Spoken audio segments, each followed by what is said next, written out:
Hello, this is Bill Nesmith, First Christian Church Winchester Adult Fellowship Bible Study.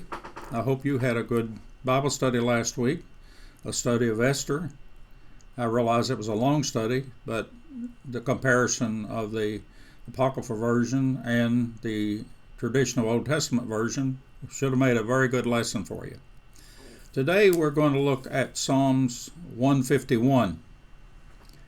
Yes, I said Psalms 151. And if you look in the Protestant Hebrew Bible, there's only 150 Psalms. But there are additional Psalms, and one of those Psalms, Psalm 151, is in the Apocrypha. So we will look at that today.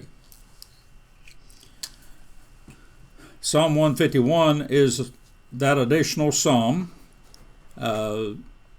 It's not found, as I said, in the Hebrew Bible or Protestant Bible, as we prefer to refer to it as often. However, the psalm is commonly been noted in Jewish literature and Middle Eastern literature, and it's usually attributed to David. It is narrated in the first person, that is, supposedly David speaking. This psalm was found among the Dead Sea Scrolls, both in Hebrew and in Greek, which was surprising to a lot of people because for the most part, for the last 2,000 years, we thought this psalm was only available in Greek. But the Dead Sea Scrolls people had it in various versions. And not only that, were able to determine that in Hebrew, there's two psalms that have been combined into this one Greek version that we will read here today. The condensed version, Psalm 151, is a little awkward in that in the condensation, they didn't necessarily communicate their ideas as well, but most of the modern translations have cleaned it up a little bit, as we'll see in the Revised Standard Version that we read today.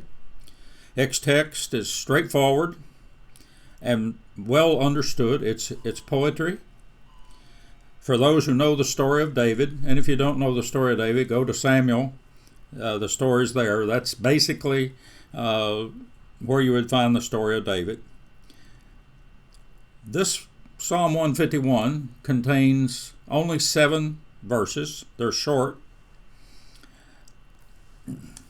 It is a recounting of 2 major events in David's life. One, his selection and anointing, as he implies, through God, or by God through Samuel, is the implied understanding. And also, at the end, his victory over Goliath. Most scholars suggest that this was not written by David. In fact, that they think this poem was written based on best evidence available 700 to 900 years after David lived. But that's not uncommon to find something attributed to David that doesn't appear in literature till well after David's life was gone, and even after the northern kingdom had disappeared. It is canoned in Orthodox Christian Bibles, but it's not canoned in the Roman Catholic Bible. I'll read it today, a short version that you find in the Revised Standard Version. I was small among my brothers, and the youngest in my father's house. I tended my father's sheep.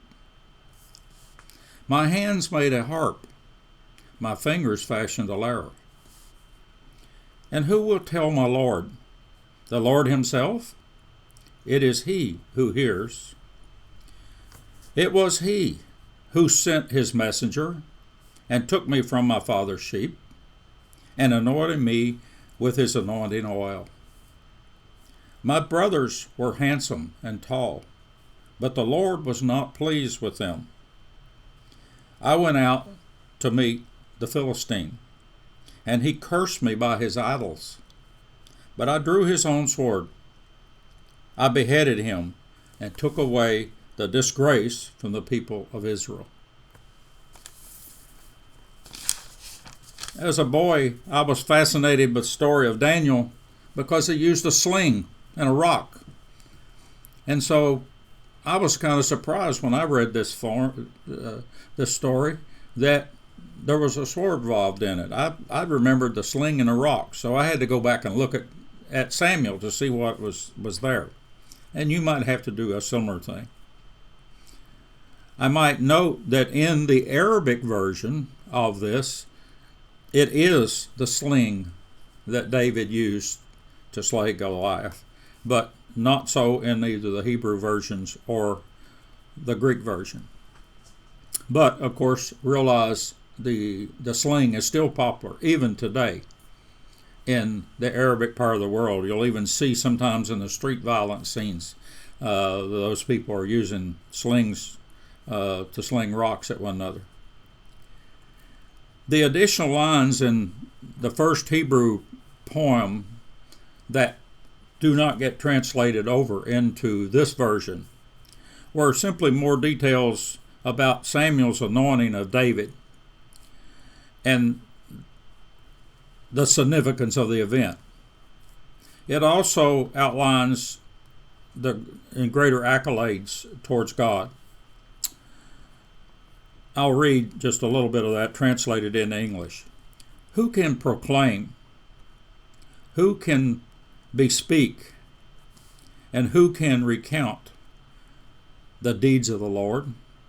The answer is, everything has God seen. Everything has God heard. And he has heeded. I hope you spend some time with this psalm.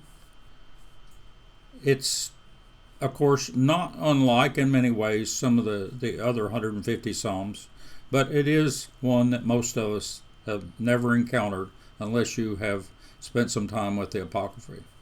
Have a good Bible study this week.